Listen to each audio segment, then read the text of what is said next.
Добрый день, дорогие друзья! Сейчас хотел бы поговорить на тему, почему же все-таки в новых домах люди ставят отопительные печи, камины, несмотря на то, что они газифицированы, электрифицированы.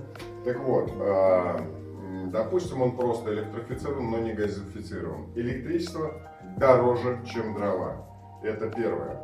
Второй момент. Допустим, он газифицирован. Газ дешевле, чем дрова, и тем более дешевле, чем электричество. Но, когда дом достаточно сложный, то батареи и так далее должны работать с электричеством. То есть все равно привязка к электричеству. А как вы знаете, в нашей стране электричество бывает отключают.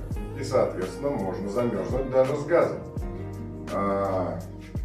Но даже если электричество не отключают, современные газовые котлы, они напичканы очень много количества электроники, которая может выйти из строя, датчики розжига, датчики температуры могут сбоить и так далее.